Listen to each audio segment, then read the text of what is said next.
I thought it was just a simple mistake that it would stop there, but I was wrong. That day was the beginning of what would become the most complicated, most forbidden moments of my life.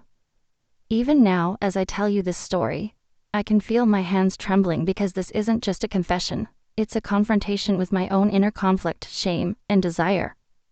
Alfred, my mother's husband, mature, charismatic, and always exuding confidence. He was the kind of man who didn't need to speak loudly to command attention. Most of the time, he was quiet around the house, yet his presence was enough to fill any room.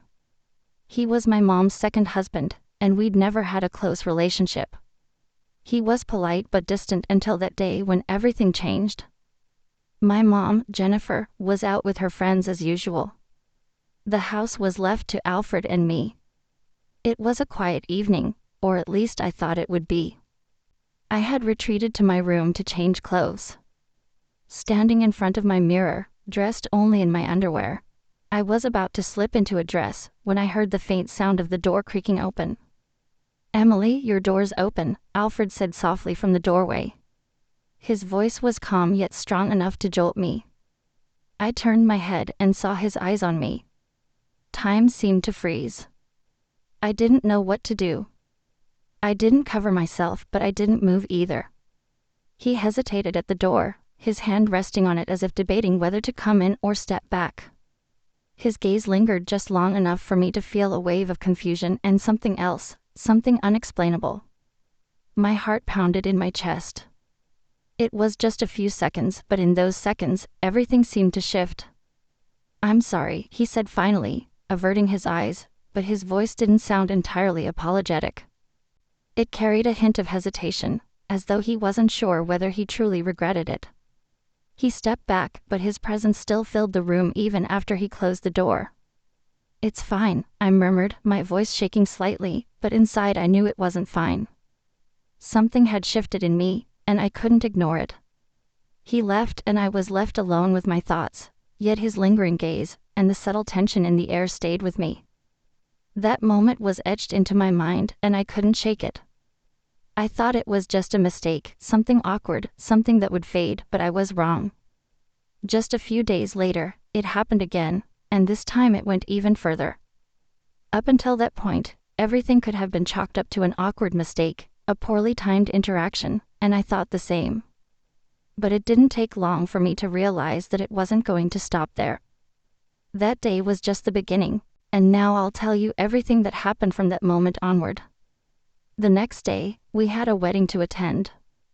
One of my mom's closest friends was getting married for the second time. My mom was her usual cheerful, excitable self, all dressed up and ready for the event. Jennifer had always been someone who loved to have fun. I was devoted to my friends, but not necessarily to the idea of loyalty in the deeper sense. I, on the other hand, wasn't thrilled about going, but Alfred's presence at that wedding changed everything. We arrived at the venue together. As the crowd bustled around us, I found myself glancing at Alfred more than I should have. Maybe he had always been this handsome, this charismatic, and I just hadn't noticed before. Under the soft glow of the wedding lights, he seemed to radiate confidence. His suit was perfectly tailored, every step he took exuding effortless charm. Yet, I was trying to shake the thoughts in my head. "Don't be ridiculous, Emily," I told myself, but my eyes kept wandering back to him. A dance song started playing. My mom and Alfred were in the middle of the dance floor, swaying to the rhythm. Jennifer had that usual carefree smile on her face, but then mid-dance, she suddenly turned to me and grinned. "Alfred asked Emily to dance," she said. "I need to go over to my friends for a bit." Something inside me jolted awake, my heart started racing. Alfred hesitated for a moment, then smiled and extended his hand toward me. His eyes held an expression that was unbothered, confident. "Come on, Emily," he said, his tone light. "You'll need to teach me a few moves." Jennifer already embarrassed me on the dance floor. With his easygoing demeanor, I couldn't bring myself to refuse. I reached out hesitantly, my voice trembling as I replied, "Sure." As we walked toward the dance floor under the gaze of the crowd, my nerves prickled. The moment his hand found its place on my waist, I felt my breathing quicken. His cologne, the warmth of his touch, it was all so real. This story is about to take a turn. If you're intrigued, make sure to subscribe to my channel and turn on notifications for more. Your support means the world. Don't forget to leave a like and a comment. While we danced, Alfred's eyes never left mine. "Emily, I had no idea you were this talented," he said with a warm smile. There was a certain charm in his voice that struck a chord deep within me. "Dancing with you is genuinely enjoyable." I avoided his gaze, trying to mask whatever was flickering inside me. "I'm just doing my best," I said, but the tremble in my voice betrayed me. Alfred's smile grew softer. "Don't sell yourself short," he said, and I could feel his hand press more firmly against my waist. "This isn't just dancing, we're sharing something. Don't you feel it?" That was the moment I realized that the connection between us wasn't just about the dance. My body moved in time with the music, but my heart and mind were spinning out of control. The crowd around us, my mom, the noise, everything else faded away. There was only Alfred and the hands holding me steady. The confusion and desire inside me were overpowering. During the dance, Alfred's voice came softly but deeply, breaking through my chaotic thoughts. "I wanted to apologize for the other day," he said. "I just meant to give you a heads up, but..." Hook. "Ingen like that it was probably a little disrespectful to your space." Warmth surged through me, and I could feel my cheeks flush. My eyes drifted downward, but I wanted to ease the tension. "It's okay," I said quickly, my voice shaking slightly. "Really, it's no big deal. Those things can happen." Alfred paused for a moment, but didn't stop dancing, his eyes steady on mine. Still, he continued, his voice softening. "If it made you uncomfortable, I want you to know that wasn't my intention. I just wanted to get your attention." My heartbeat quickened. "I wasn't uncomfortable," I said, trying to reassure him. At the same time, I was fighting the strange thrill that was beginning to rise inside me. "Really, it's fine." The air between us thickened for a moment as we continued to dance. I was acutely aware of his hand on my waist and the sincerity in his gaze, which stirred something deep within me. But the intensity didn't last long as the music slowly came to an end. We stopped dancing. "Thank you," Alfred said with a gentle smile. "You're truly a wonderful dance partner." I simply nodded, my heart still racing. "Thank you too," I said softly. Then I quickly returned to my table and sat down. Alfred lingered for a moment, his eyes still on me, before eventually moving to another table. But in that moment, those lingering glances made it clear that whatever this was between us was not over. If anything, it had just begun. Set up. When Jennifer returned to the wedding hall, she approached us with a bright smile on her face. "What a lovely dance," she said, congratulating us. "You both looked amazing out there." Her compliment only made me feel more flustered, but I tried to play it off. "It was fun," I said with a faint smile. Alfred simply nodded politely, a barely visible smile playing on his lips. Jennifer continued speaking, clapping her hands excitedly. "Guess what? After the wedding, the girls and I are having a bachelorette party, completely girls only. Alfred, you'll take Emily home, right?" Alfred smiled lightly. "Of course, that's no problem," he replied casually. At that moment, I realized how unfair Jennifer's behavior was toward Alfred. On a night when she should have been by his side, she was leaving him alone. A pang of discomfort settled in my chest, but I pushed it down. Jennifer didn't seem to care in the slightest. Having fun with her friends was clearly her priority. Subject 1 topic.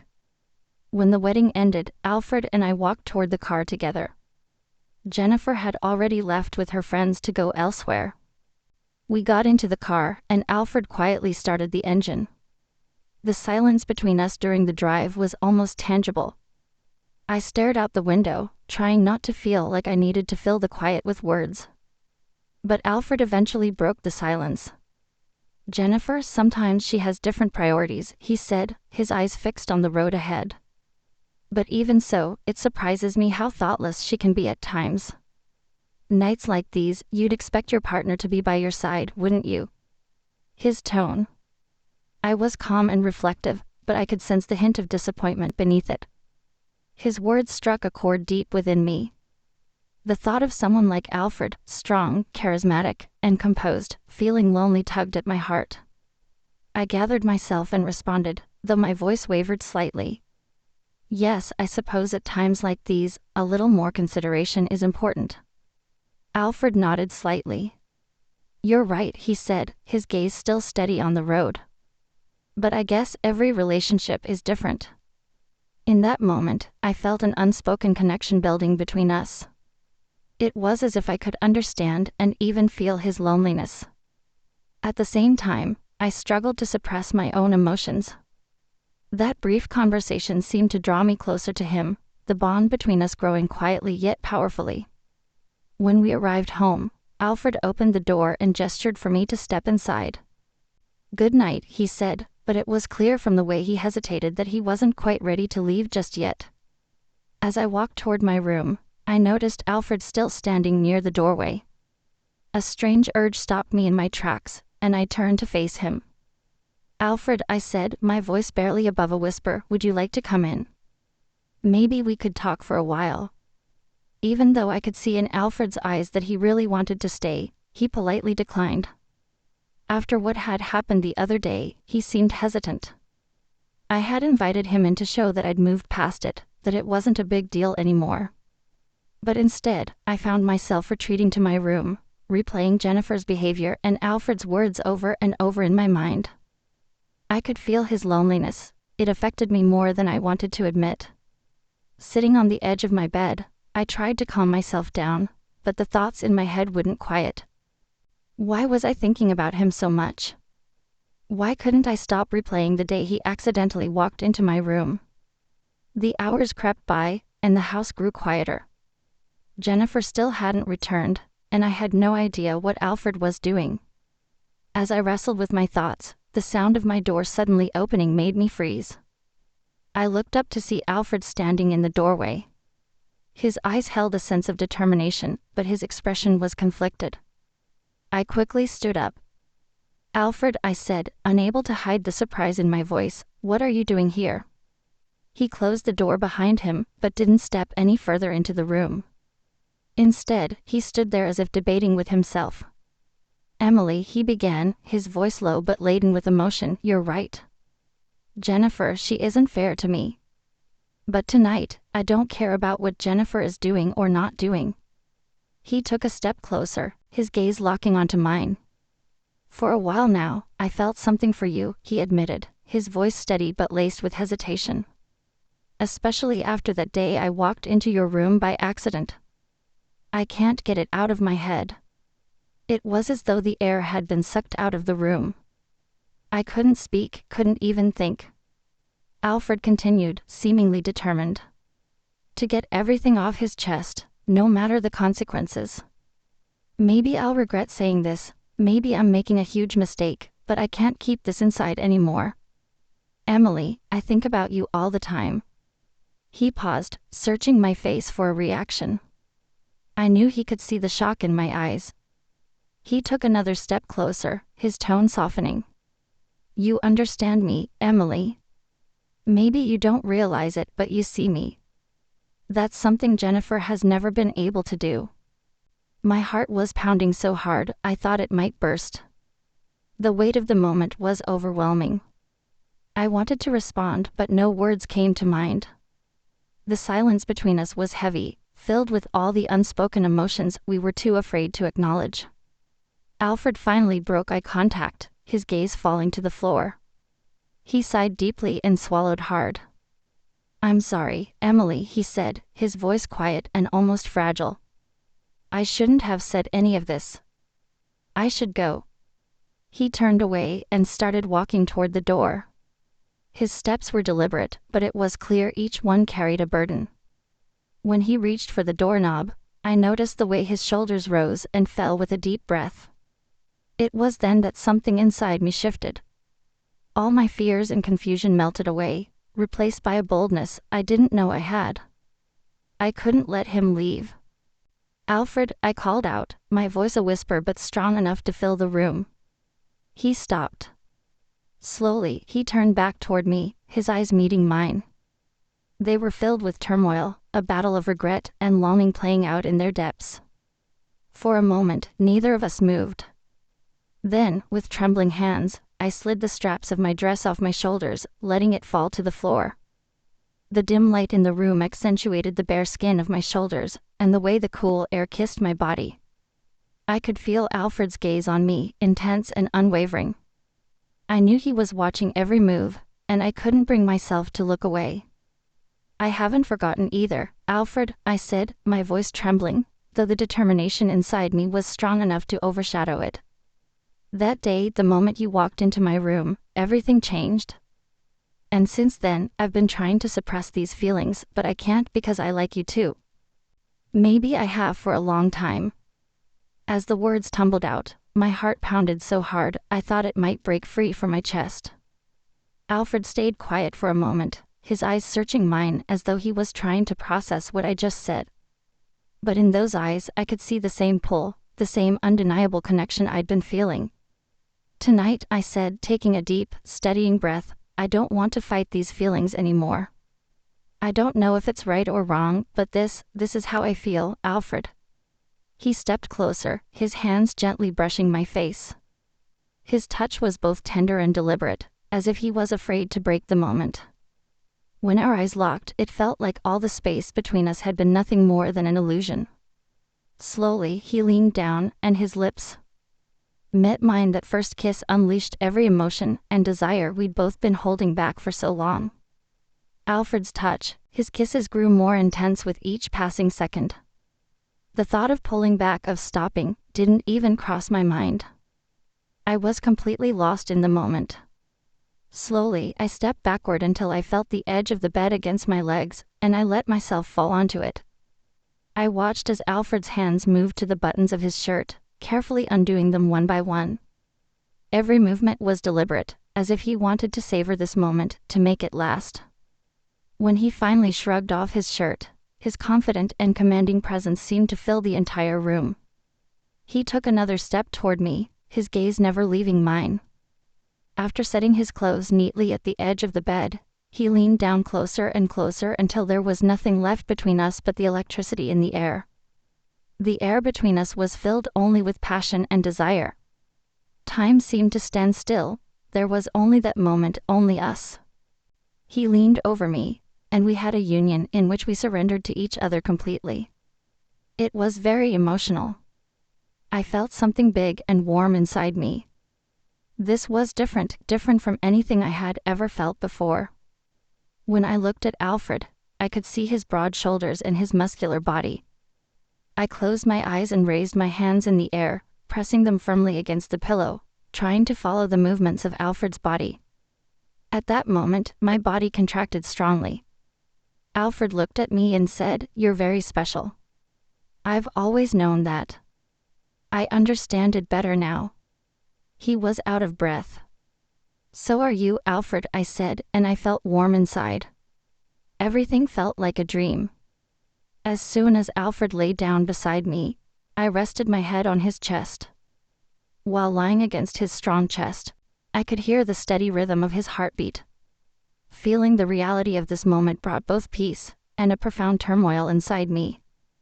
My fingers gently traced patterns across his chest as I gathered the courage to break the silence. "You didn't come into my room by accident this time, Alfred," I said, my voice low but heavy with meaning. I lifted my head to meet his gaze, my words forcing him to confront the truth, yet also revealing the turmoil I felt inside. Alfred smiled faintly, but he couldn't hide the depth of thought etched on his face. "No, Emily," he said. "Nothing about this was accidental, but I had to tell you how I feel, no matter how difficult it might be." I lowered my gaze back to his chest, my fingers slowing their movements. Taking a deep breath, I spoke again. "You're such a special and incredibly attractive man, Alfred," I said softly. "But what happens after this? How do we continue, my mom people?" Alfred tilted his head slightly, pulling me closer to him as he ran his fingers through my hair. His voice was calm but filled with emotion. "I don't know, Emily. The only thing I do know is that here in this moment, everything feels real. You being close to me, I can't deny it." His words only deepened the storm inside me, but at the same time, his honesty soothed me. I closed my eyes, focusing on the warmth of his presence while the uncertainty of the future loomed over us. In that moment, all we could do was feel each other. If you've made it this far, I know my story has touched you deeply. There's so much more to share, and you won't want to miss any of it. Be sure to hit the follow button, turn on notifications, and don't forget to leave a comment about this story. I can't wait to hear your thoughts.